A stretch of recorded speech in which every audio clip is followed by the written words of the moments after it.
Um, Thank you to Cher for asking us to talk about our project today, and welcome to everyone listening to us. I thought I'd start with some introductions. My name is Francesca Pellegrino. I'm the team manager for Heritage and Venues at Epping Forest District Museum, and I am overseeing the museum's Review and Reimagine project, supporting the project team to deliver this revolutionary project for the museum. Today, I'm joined by Esther Green. Hi. I'm Esther. I am the Review and Rationalisation Project Officer at Epping Forest District Museum. I've been with the museum for just over a year now, and working alongside Francesca and Ian on this project. And Ian Channell. Hello, everyone. My name's Ian Channell. I'm the Collections Officer at Epping Forest District Museum. I've been at the museum for about a year and a half, and I'm fortunate enough to care for and manage a fantastic collection of over 100,000 objects.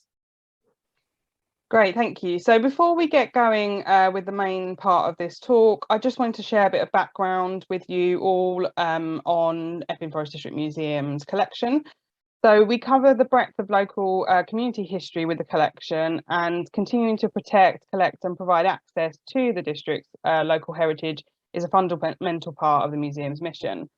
Over the years, a broad collecting policy combined with limited documentation has led to much collecting of material, some of which is not relevant or suitable to the museum and its audiences. The collection now totals over 100,000 objects, and they're held across 4 storage locations. Like many museums, the collections have begun to exceed the space available for storage, and this presents a risk to their future care, management and access. We are just over a year into our project here at the museum, and today we will be discussing some of the elements of our project, how we've overcome one of the biggest hurdles of starting a project during a pandemic, and some of the outcomes of the project so far. To begin then, we're going to talk a little bit about some of the tools and documentation that we've used to get this project up and running. So the first question, which is for Esther, what is a significance matrix and how is it used? And have we faced any challenges when we've been using it? Sure. So much of the hands-on sort of in-store work for this project centres around our project spreadsheet or significance matrix, which was developed in consultation with an excellent external specialist and is based on the UCL rubric document. That's something that's used by many museums when reviewing collections. The significance matrix is basically a grid or a table when we use Excel. Is made up of a series of prompts or questions that the user fills in. And the first part of our matrix covers much of the core inventory information related to objects, as well as a condition assessment and a condition score, as well as photography for identification purposes and condition purposes. We call this phase 1. And the secondary part of the matrix prompts the assessor for information regarding the overall significance and relates to things like provenance, rarity and uniqueness, historical importance, public engagement and societal importance. And we call that phase 2. And that's very similar to sort of UCL's model, and you'll see that in a lot of other sort of matrices as well. These phase 2 questions relating to the overall significance are answered while using a specific set of criteria specifically developed for our museum, which largely sets out how strongly an object relates to our collection development policy, or more simply, how it relates to our district and its people in Epping Forest District. These assessments or answers are then scrutinised by design and given a numerical score from 1 to 5 by Francesca, myself and Ian. What we've seen in terms of challenges with this is that some of the users or the assessors of the matrix have found that the phase 2 questions with regard to the significance of the objects are much more difficult to answer than the phase 1 questions around the core inventory information, what's the accession number, what's the name, brief description, etc., which are slightly more as you find the object, as you see them. So the phase 2 questions, we've found that we've really needed sort of initial training and regular refresher training sessions, which have been really important.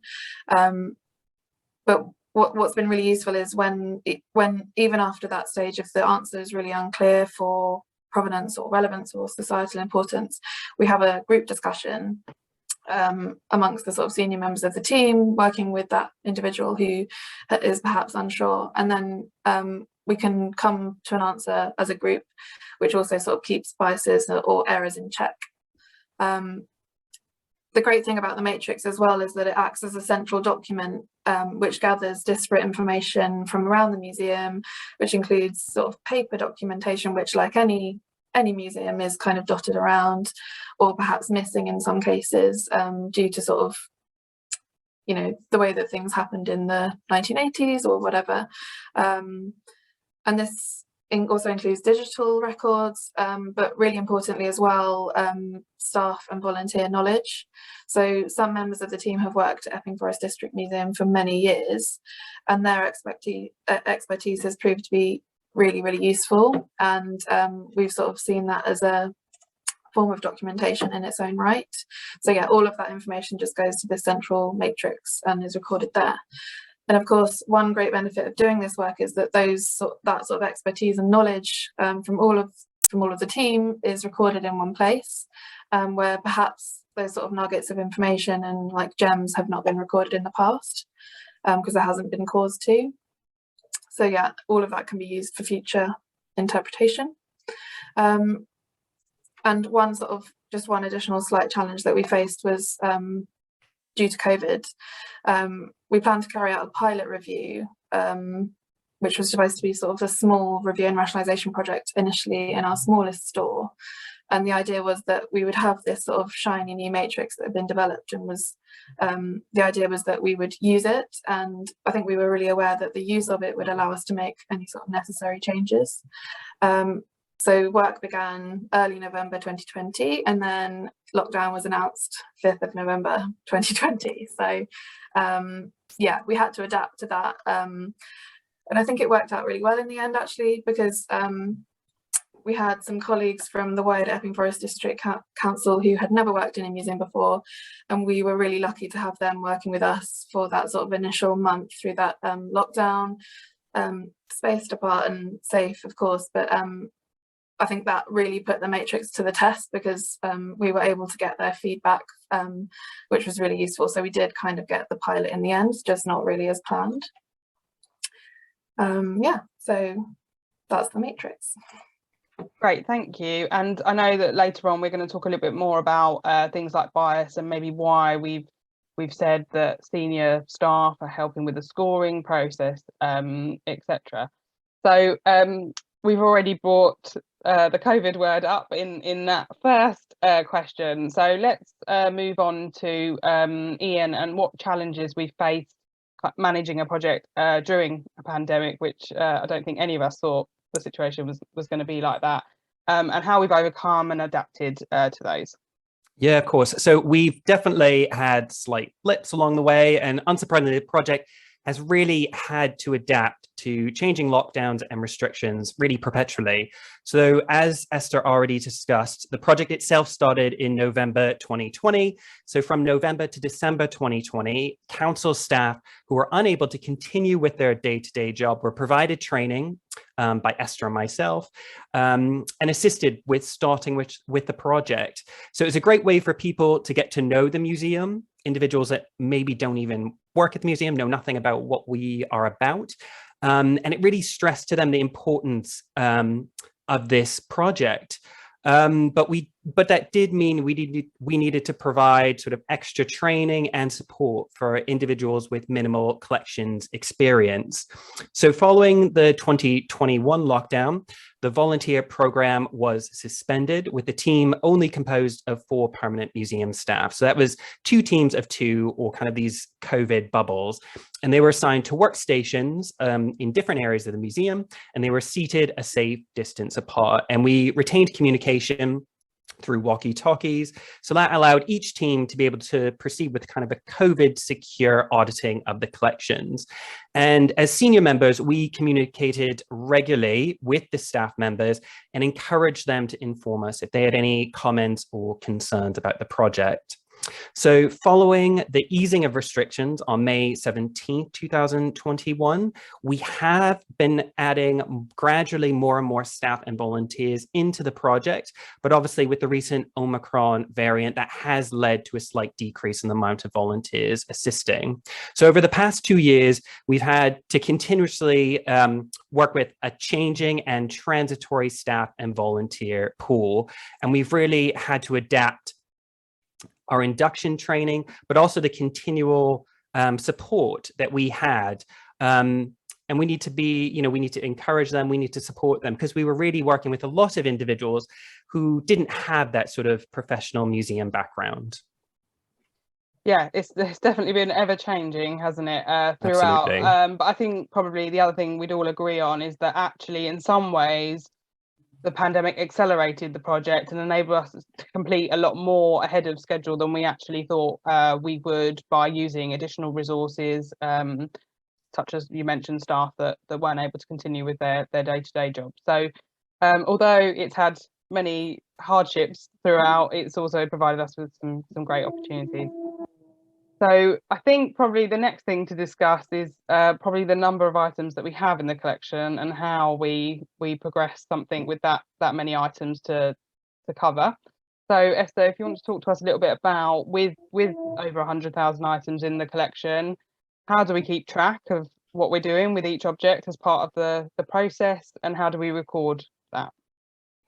Yeah, of course. So again, it comes back to the lovely matrix that is sort of at the core of the project. And of course, like with anything we do with the collection, it's really important that we record any information gathered or decisions made about the objects as we go. Most of this information is recorded on the matrix itself. For example, all of the relevant information gathered, what the steering committee has decided, whether any potential recipients have been contacted, transfers agreed, deaccessioning, documentation updates, sort of everything goes on the matrix. And as an accredited museum, of course, recording the process when making decisions around disposals and following up those disposals is crucial. It's part of the toolkit, something we all have to do and sort of document that we're doing. All of this information, again, is recorded. When it's decided that an object will be disposed of, any actions taken to follow up with the disposal, such as advertising to other museums or a successful transfer, it's all recorded on the spreadsheet. Really importantly as well, when sort of new information comes to light as we go, if something was gone through phase 1, phase 2 sort of a year ago, if something else comes to light now, we can retrospectively add or amend entries, and we can change decisions if necessary, as and when that comes to light. Yeah, so basically the answer is, it comes back to the matrix, all of it. Our Bible, our thing that we keep everything on and would be lost without, I think. So yeah, great, thank you. So kind of moving on from that, we've talked about how this document also records things like disposal information. So what steps have we taken to follow up with the disposal of an object once a decision has been made to remove it from the collection? Yeah, of course. And I think this is perhaps the bit that some museums, in my experience in the past, they find perhaps a bit daunting, and it's usually the stage that projects like this can sort of stall.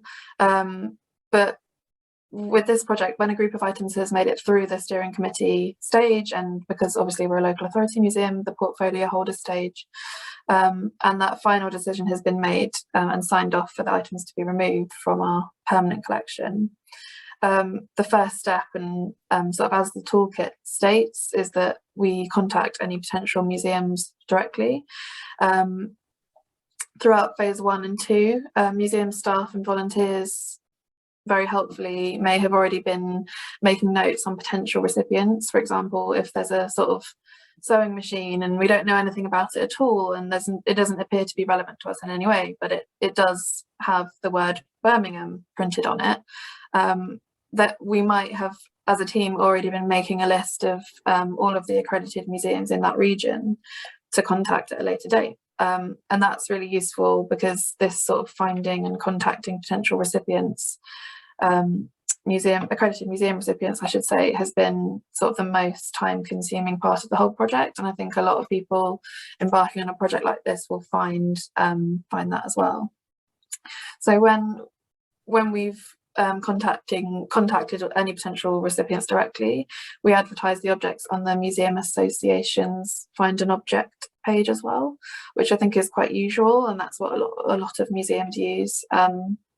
What we've also been doing though is contacting all of the East of England museum development officers, who have really helpfully been sharing our object lists in their sort of newsletters or in any way that they can, really, with their museums in their regions. We've also been sharing our lists with any sort of relevant industry groups who we think might be able to match up those objects with those accredited museums. So we've tried to sort of think quite creatively about how we can get those lists out there, partly because I think we would all agree that we're not particularly sure how often people check the Museum Association Find an Object page, and that's no one's fault really, it's just the way that things go. We're all busy and working in museums, and yeah, we're just trying to put those lists in front of people. So if all of those preferred methods of disposals fail, we can start working our way through the list, and the methods of disposal within the toolkit are in order of preference. So it's really sort of, you know, user-friendly in that way that if it doesn't successfully get transferred to an accredited museum, we can start then looking at organisations within the public domain. If sort of all of those methods fail, what we can then do is start to look to transfer things within community groups, for example. And something that we've been able to do, which has been really positive, is transfer things like an old sink and refrigerators and things to local community groups within the district that have been used in sort of allotments and gardens. And those were objects that were advertised for 2 months. They were sent to every accredited museum we could think of, and they just really weren't useful or valuable to anyone's permanent collection, and they weren't relevant to our district or its people. So that's an example of something which, to be honest, very easily could have ended up in landfill and didn't, and it's providing value to that community group, anyone who visits, and is, you know, some of those things are now being used as sort of tomato planters and things, so that's great. Yeah. Great, yeah. So you talk about working through the toolkit and the different steps, and obviously there are further steps beyond what we've just discussed. So the next question, Esther, is really about the consideration of selling objects. So obviously that comes towards the end of the toolkit, and how would we go about doing this, and if we've thought about any risks that might be associated with that as well? Yeah, of course. So as with the whole review and rationalisation process and the deaccessioning and disposal process, it's, yeah, of course, really important that we're working to industry standards, so Spectrum, and of course the disposal toolkit, which is based on the Museum Association's Code of Ethics. The toolkit is clear and states that there's a strong preference and tradition of free gift to other accredited museums when disposing of an item, and that the sale of objects to other museums should not be considered in the first instance. And this is really because I think requesting payment from other museums might affect the likelihood of an item remaining within the public domain, which is of course the main goal when disposing of collection items. It's all about public benefit. There may be an exception, for example, if we had spent significant funds on conserving an object, or for example, if it had been originally purchased by the museum with our own funds. This hasn't been the case with us, and it likely won't be.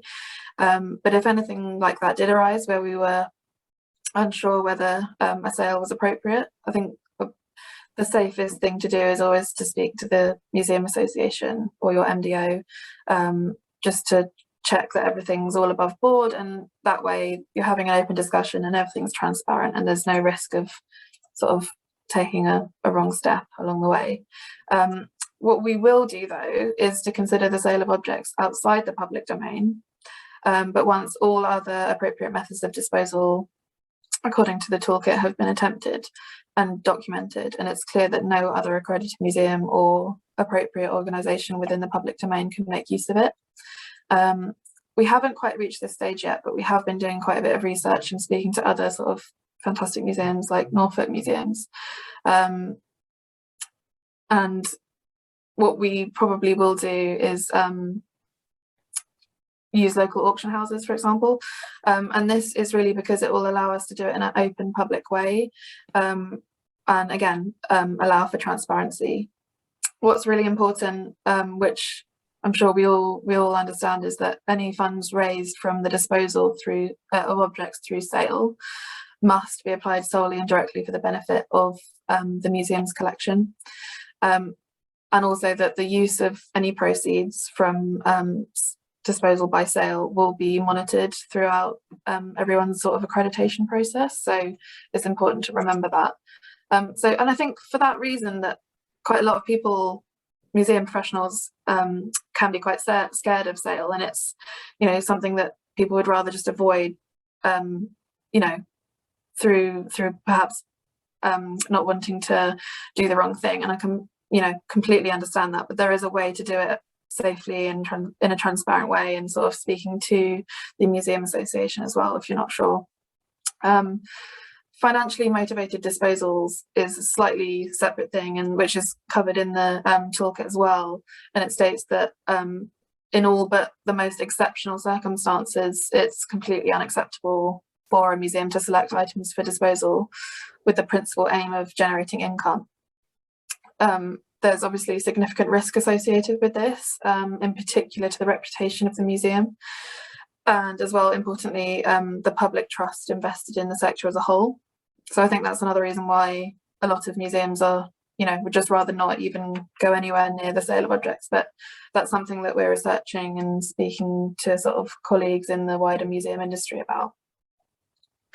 Yeah, definitely. And I think, as you say, the toolkit and the process you have to go through does really encourage you to explore all the other options before you get to that point. And hopefully things will find new homes before that. So we're going to move on to a slightly different topic now, and we're going to talk about hazards, which I think has become one of our favourite topics as part of this project. So Ian, if you could talk to us a bit about some hazards we've encountered as part of this project and how we've dealt with them. Absolutely. So yes, we have definitely encountered hazards. So some hazards have been expected, so they're clearly recorded on the database and within our documentation.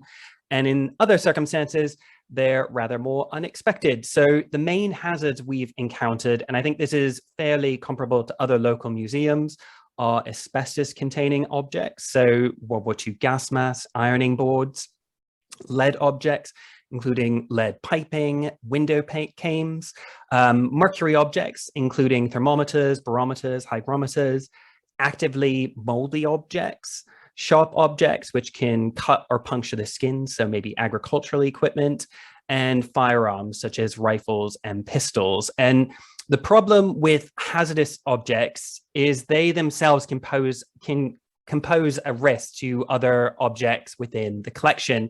So they can increase fire risks, so they can cause high ignition materials like particulate dust, which is obviously a concern. They can contaminate other objects within the collection. So you can have mold proliferation in a collection as well. And hazards can obviously pose a risk to people through inhalation, absorption, and ingestion. So all hazardous objects, once they're found in this project, are properly labeled and, if possible, isolated from the bulk collection. And a member of museum staff, so not a volunteer, proceeds with the phase 1. So that's the condition assessing and photography of the object. And that person will be in suitable PPE as indicated within our internal risk assessment. And the object will subsequently go through the phase 2 research to determine if the object should be removed or retained. So we absolutely don't remove any objects just because they contain a hazardous material. And some materials such as asbestos, they're very much of their time. However, if an object presents an immediate health risk, we would remove and destroy the object. And this is something we have had to do recently for an actively powdering asbestos ironing board. So the ironing board itself was located in the middle of one of our stores. So it's not only posing an inhalation risk to staff and volunteers, but was also prohibiting safe access to the rest of the collection behind it. So shifting or working around the ironing board would have potentially released more asbestos fibrils. So the ironing board was immediately removed and destroyed by a waste disposal company. And encountering these hazards really has allowed us to reevaluate our policies and procedures. And ultimately, it means that we can reduce any further risks that these hazards cause in the collection. Yeah, definitely. And I think we've all learned a lot in the process as well. Definitely. Certain things that we've found along the way too. So it's really helped with our knowledge, I think, and awareness too. So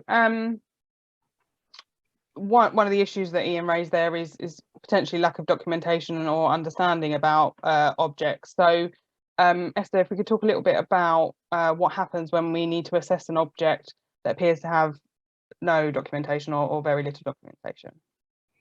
Yeah, of course. So what we have encountered through phase 1 is that, like with any museum, labels get lost or whatever throughout the years, and we've come across items that don't appear to have any documentation. So when we come across something that doesn't appear to have an accession number or a unique identifier of any kind, it's obviously difficult to then match that item up with any documentation, because you wouldn't know where to start. And then therefore it's very difficult to make a decision without any of the information. So what we've done to try and solve this from the beginning is to assign a temporary unique identifier or number to these objects during the phase 1 stage, so that sort of in the photograph you've got, I think we used what we refer to as NA numbers, so that's non-accession numbers, and yeah, we've just got a rolling number for each team. So for example, team A would have the very first thing that they came across that appeared to be undocumented was NA_1A, for example, and that just rolls throughout the whole project. We haven't encountered sort of loads of them, but more often than not, these NA numbers are resolved, luckily, during the phase 2 work. And as I say, it might just be that the label had come off or the accession number was never marked on the object. When after thorough research and documentation checking, we truly can't find any documentation in connection with an item, we can assume perhaps that the item was never accessioned, but of course we don't know this for certain. So what we do is to take these items through the same review and rationalisation process as all of the accessioned or obviously accession material, and we also document their exit as well. However, there is of course the risk that the object never belonged to us and perhaps wasn't ours to dispose of. It could have perhaps come in for identification or as a loan. In the cases where the sort of ownership is not certain, we discuss the potential risks associated with the disposal of the object, and we look at the intrinsic value that object might have. So for example, is it a potentially significant archaeological find, or is it a 1990s office calculator that someone likely found in the museum and accessioned or didn't accession, and it's just in the store? In that case, if we were to sort of dispose of that object and transfer it to another museum, for example, we would make sure that they were aware of the situation and that we couldn't explicitly say that the ownership was known. And then with all disposals and transfers to other museums, that museum would send us the new number that they assigned to the object. So in the sort of to be honest, unlikely case that in the future someone sent that 1990s calculator in for identification, that the whole process can be traced back and we can find all of the documentation related to this new number that this museum has. So it's just sort of, again, being transparent when there's no information known, being really honest about that, creating any information that we can, so with our unique identifier, and yeah, making sure that that number links to every process throughout this whole project and beyond. And that's all we can do, really. Yeah, it always comes back to our Bible of information, which is really running through the core of this whole project. So we're going to move on to kind of looking at the project as a whole, and just talk about Ian's current experience of overseeing the project and what you think makes a successful project like this. Yeah, of course. So I think what makes a successful rationalization and disposal project will be different for different organizations. So certainly not a one-size-fits-all procedure. So what we have found is that having a support network has been key, and that's constituted of all levels of the museum service and wider council. So that's from a team of really enthusiastic and passionate volunteers to supportive and understanding senior management. So the museum senior management has really championed this project since its inception. So that's liaising with key stakeholders within the council, directors and councillors to ensure that they are on board and understand the need and the goals for the project. This project obviously comes with its own costs and staffing requirements. So having these individuals as project champions in our management structure to really stress the importance of the project to the wider organization and to those within higher management is really essential, and ultimately helps in the justification of any sort of dedicated resources. So our project is now a key initiative of the council, and despite an unsuccessful external funding bid, has agreed to fund the project through internal resources, which I think really underscores the council's fantastic commitment to the museum and the project. I think another key takeaway is utilizing pre-existing relationships with neighboring museums and heritage services, history and archaeology groups, and community organizations has all been really key to the project's success. So these external groups have helped us identify and provenance objects, and they themselves are made up of largely district residents, so they proactively advocate for the project. So we're rationalizing all 100,000 objects in the collection, which is a daunting task. So to make the project more manageable, we're focusing on specific collections at set points in time. So we're concentrating first on the social history collection, followed by archaeology, fine and applied art, and our costume and textile collections later down the line. So as you can imagine, our social history collection tends to be the bulkiest. It's most likely, although not always, mass produced. So tackling these objects first has allowed us to free up space quicker. And lastly, I really think collections professionals, when you're undertaking a rationalization project, they need to believe in themselves and have the confidence to undertake a project like this. So no one goes into museums thinking they want to get rid of objects. So rationalizing and disposing objects, it can be mentally challenging and stressful. So I think it's important to remind ourselves that we do, in fact, have the knowledge and skills and the sector support from the Museum Association and other professional bodies to make these really challenging and difficult decisions. And that by doing so, will make ultimately the collection more streamlined and easier to manage and care for in future. Yeah, definitely. I think a really big point there is that kind of sector support. Ever since I've worked in museums, I always think how willing all museums are to help each other and support each other. And I think we've found, you know, the opportunity to talk to other people about what we're doing and get some reassurance and support really, really valuable. So a great takeaway. So one of the first things you mentioned, Ian, is about our volunteer cohort, and we couldn't be completing this project without volunteers to get this done, because they've performed quite a lot of the work that's needed. So I'm going to come to you each in turn about this and what kind of training and support what we've provided for volunteers, how many volunteers we've had, just generally talking about issues and what's happened with our volunteer recruitment and training. So Ian, did you want to start us off? Yeah, of course. Well, no, I think that's absolutely right. So this project just simply could not happen without the museum's fantastic group of volunteers.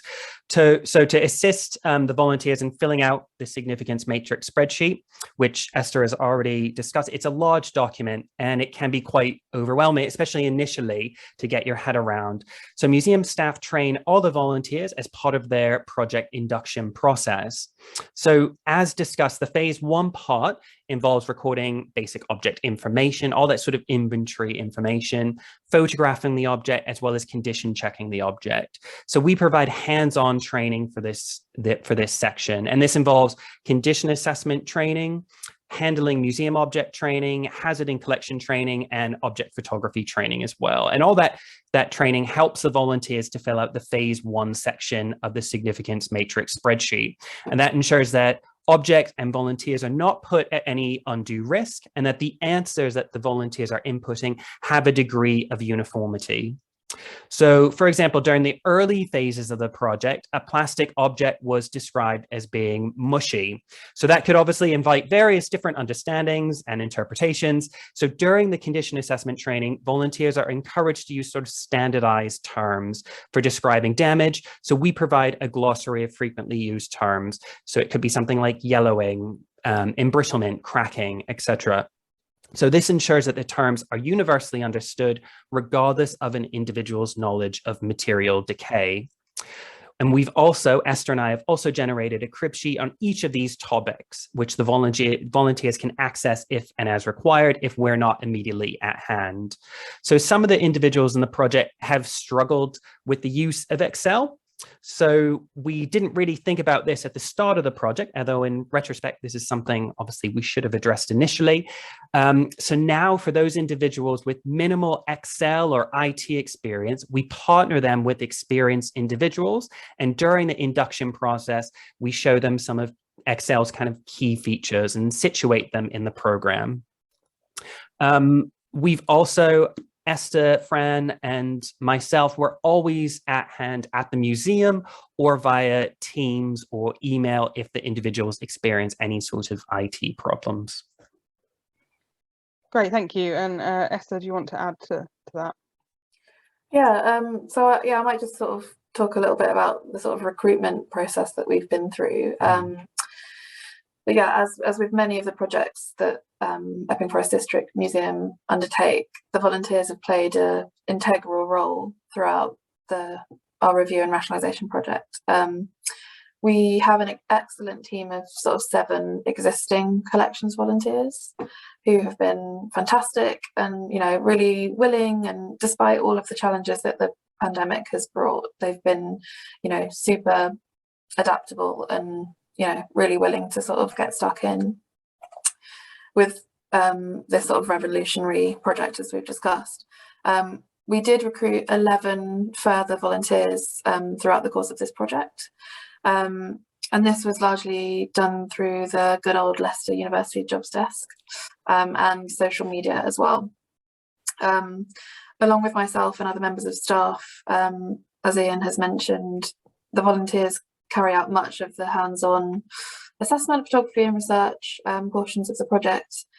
And yeah, just to reiterate what Francesca and Ian have said, without this sort of number of existing and new fantastic volunteers, we just could not have done the amount of work that we've done and processed the sort of sheer number of objects that we have sort of processed. It's also proved sort of really invaluable to have such a good mix of skills and experiences. I think, like with any museum, it's fair to say that the existing sort of groups of volunteers that we have had for quite some time. So what was really lovely is to have sort of their amazing expertise and knowledge of the collection and sort of like dedication to the district, mixed with the sort of newer 11 volunteers who have had varying motivations to coming to join us. Perhaps they were wanting to get experience working with a collection, or were really interested in the history of the district. So that sort of fresh, unique set of insight experiences brought a really sort of lovely insight and fresh eyes to this, something that we as a team of staff were not able to perhaps give. So yeah, I've just thought that's something that was, you know, I hadn't really thought about that benefit of having a really sort of great mix of volunteers and being able to ask questions about objects that perhaps we wouldn't have thought about and consider things that we wouldn't have thought about. So yeah, we're really lucky to have had a really good group of volunteers working on this. Absolutely. Yeah, and we continue to recruit. We're still getting inquiries for people that want to be involved in the collection, which is great. And I think for all of us, we found there is potentially a limit for the way we're running the project of how many people you can have working on this in a way that's going to be manageable for everybody. So I think that's something to bear in mind, depending on how you choose to run a project and how many recruits you're able to manage and get inducted on a program as well. Okay, let's move on and talk a little bit about how we've been communicating about this particular project. So, Ian, I'm going to come to you because I know museums sometimes feel hesitant about how to talk about this, probably particularly local authority museums, similar to our situation, where it can come across as a negative project if people don't fully understand what's going on and how we're managing it. So would you like to sort of tell people a little bit about how we've particularly communicated about our project? Yeah, of course. Yeah, I mean, I think you're exactly right. I mean, museums definitely tend to be hesitant to share rationalisation projects with the wider community. So the museum objects, they're owned by the residents of the district. And as such, we've tried to be really as transparent and clear as possible with our communication and our publicity. So to that end, we try to reduce jargon as much as possible. So things like using easier to understand alternatives to sector terminology. And I think a good case in point is the very word rationalisation. So the term means very little to those outside of the museum sector.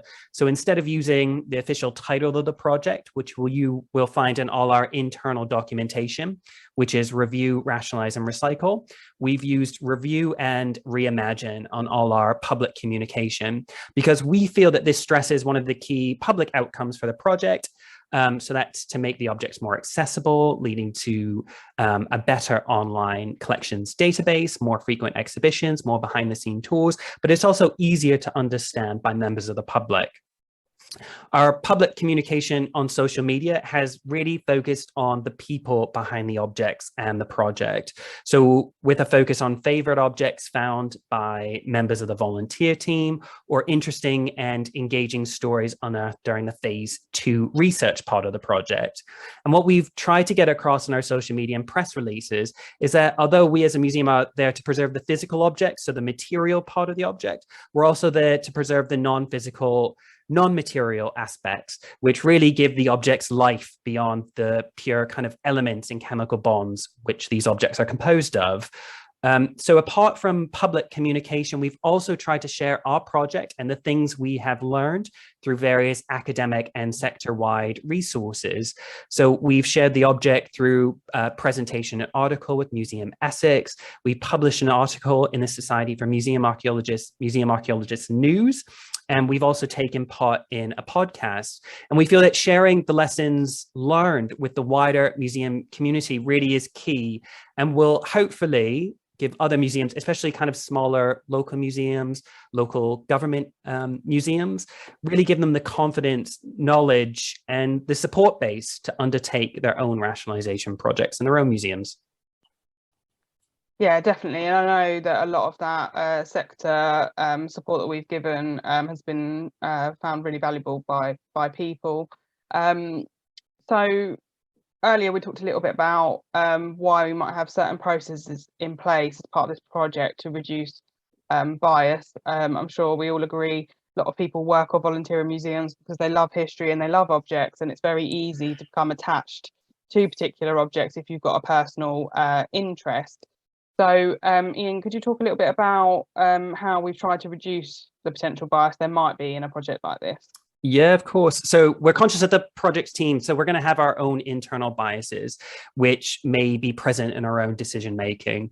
So to try and decrease any biases and to ensure sort of a shared responsibility for the project, each object is double scored by 2 senior members of the team during the phase 3 part of the project. So following this joint agreement, if individuals don't agree at that stage, there's a conversation that's had. The object then goes on to the steering group, which is by design formed of a diverse group of councillors, external project consultants, community stakeholders, local history societies in some instances, subject specialists, and the museum team. And that includes curatorial, learning, front of house, and marketing. And those individuals come together to make the final decision on items for rationalisation and what we want to retain and what we want to dispose of. So having all these diverse voices, all those different expertises involved in the decision making decreases any biases that an individual may have and ensures that decisions are occurring collectively and not singularly. So it's not just one individual with the responsibility for what we retain and what we get rid of. Yeah, definitely. And I think we've also found where possible, we try, so the people you mentioned that do the double scoring haven't necessarily spent a lot of time with that object as it goes through the rest of the phases of the project, so that we haven't kind of got attached to it as part of that. So Absolutely. that also has definitely helped. So we've sort of come to the end of the kind of main questions, but we wanted to end by telling you a little bit about some of our star finds, things that we found throughout this process, or things that have successfully been transferred to other organisations, and a little bit about some of the other highlights of the project and what's happening next. So Esther, I don't know if you want to tell us a little bit about a number of objects we've actually kept that we didn't know that we had, or we didn't know some of the story associated with them, and some objects that have moved on to new homes really successfully as well. Yeah, of course. Just following on from what Ian was saying about keeping sort of biases in check, I think I have kept mine in check, apart from the cutest, I think it was a tobacco tin, an unassuming, tobacco tin, which we've got millions of. And I opened it and it was full of miniature handmade boats. And I had to say to Ian, like, I love this. I need you to check my scoring for this object, because I can't tell if I just love it because it's cute or it's of significance to the district. So yeah, it's so useful that we all kind of check each other. And that's how it should be. But in terms of objects that we've sort of retained and that have been sort of rediscovered due to sort of their like refound significance, the one that always sticks in my mind is something that we came across, which at first glance just looked like literal rubbish. It was made of 2 sort of tin can lids and some string. And, at first glance, it's kind of like, well, this is of no use to us. What is this? But through the research, we found that it was actually a homemade yo-yo made by a father in Waltham Abbey for his daughter during the Second World War. So you can see how sort of immediately this unassuming object made of recycled materials has just the most lovely story, and is something that we will, perhaps create new interpretation for, and the engagement opportunities with that are just sort of never ending. So that's the one that always sticks in my mind, as well as the sort of really beautiful sort of, I think it was 1550s long case clock with a sort of beautifully painted sort of chinoiserie design on the case, and on the clock face it's sort of Thomas Wright of Waltham Abbey. So that at first glance is clearly very significant, and I'm sure something that we were aware of, but that's just something that is for me a real star, and something that I can't wait to sort of learn more about down the line when we go to research that. But yeah, Francesca or Ian, did you have any sort of star objects that you've found? I mean, I think the thing for us has been, and a lot of the team as well, is that, I mean, there's no way everyone knows what the 100,000 objects that we've got are, all of them. but also people did know of things. But unfortunately, with having 4 separate storage locations, sometimes keeping a track of where things have gone has been really difficult. So I know that particularly in our education officers found it really valuable being able to locate some items that we knew we had, but we just didn't quite know where they'd ended up. One thing I spent some of the time at our offsite store, and we found a fairs board for a trolley bus during the war, which I found really, really interesting. And it did stop on the route in the district, and it was really interesting to see the different fares for different people depending on their situation at the time. And I found that a really fascinating insight into what life was like at that particular time. So that's probably one of my star objects. I think my star object is probably an engraving or a painting of Waltham Abbey done by William Burgess, who was an English architect. He did Cardiff Castle, a well-known sort of neoclassical architecture architect. And yeah, we found a fantastic painting that we didn't know existed of one of his development of Waltham Abbey. So we found some really fantastic and significant objects through this project that we can't really wait to share in exhibitions and displays. Definitely. Esther, do you want to talk a little bit about some objects that have found a new home as part of this as well? Yeah, of course. So yeah, as I mentioned, the sort of finding potential museum recipients is the thing that takes the most amount of time, and we're starting to see those sort of successful transfers happen now, and we came across sort of a large number of really lovely magic lantern slides of Exeter Cathedral, and they're really beautifully sort of detailed architectural slides. So obviously what we did was speak to sort of relevant accredited museums in Exeter, and they did sort of eventually go to the cathedral itself, to the archive. So that was a really lovely sort of outcome, something that we collected many years ago for whatever reason at the time, which isn't related to the district, and it's now in its rightful home, and will bring sort of joy to the visitors there for years to come. Another sort of example is a 1980s Auric computer, which again didn't have an awful lot of relevance to us. There wasn't any really story particularly attached to it in terms of our district. So again, having spoken to various relevant accredited museums, that found a fantastic home in the Centre for Computing History in Cambridge. And again, that will provide great benefit to their visitors. Yeah, so we're starting to see some really great outcomes now, both from what we're learning about the collection and what we're able to move on to other people that are going to be able to, as you say, look after them, care for them, and share them better than we can. We talked about volunteers and how we've recruited them and trained them, but I know particularly I've really enjoyed seeing the outcomes of this project and the benefits it's had for those volunteers. So I don't know if maybe you wanted to share a couple of things each about some of the outcomes we've had, particularly around the volunteers. So maybe Ian, around kind of where we talked about Excel, our good friend Excel. Yeah, of course. Yeah, I mean, as we've said, we have it's a relatively small volunteer cohort, and over the past 2 years, some individuals have been shielding, and obviously that's led to sort of increased loneliness for these individuals, increased isolation. So I think the Rationalisation project has really been beneficial to them. It's provided remote workshops for volunteers, along with newsletters, email updates, as well as, now that we're hopefully going back to normal, the volunteers can come in and socialize.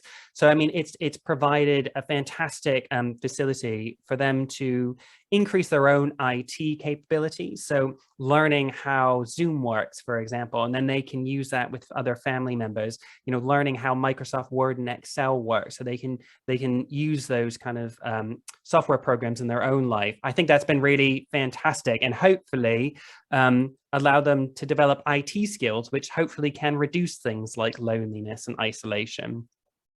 Definitely, and we've had some feedback from volunteers about that, particularly in their increased use of certain software and computer skills, which is great. Esther, I don't know if you want to talk a bit about some of the other benefits that the volunteers have had, both personally, but also kind of from a career point of view as well.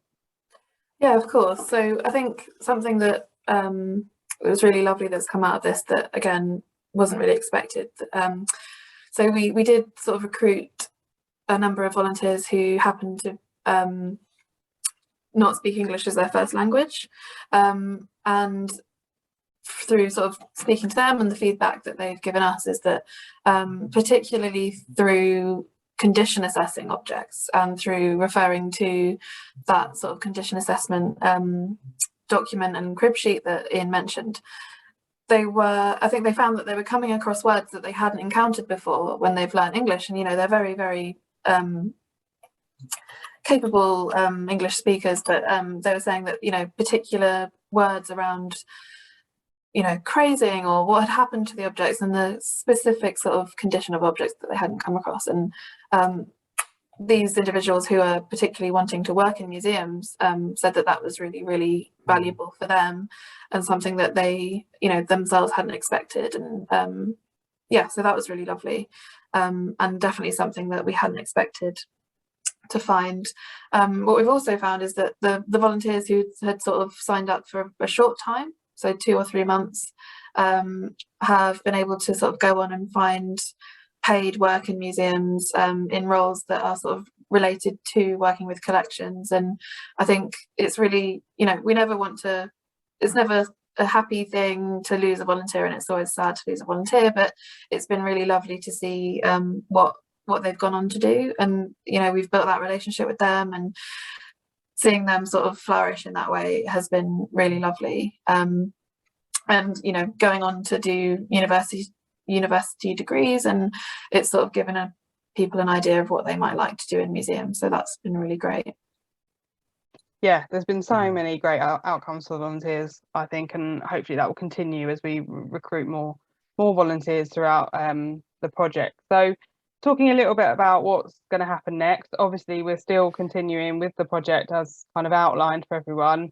I think we were discussing earlier, weren't we, Esther, and we think maybe, as Ian mentioned, we're starting with the social history, so we think possibly around 6,000 items from the social history collection have actually been through phase 1, and although that might sound like a small number when we know that we have 100,000 items in the museum, it's been incredibly successful so far. Although the project had an original time frame of two years, and we knew we'd never get through the whole project in that time, we're really on track to have kind of nearly all the objects go through that phase 1 within that 2-year period, which is going to give us so much knowledge for moving forward and how we carry on with the project.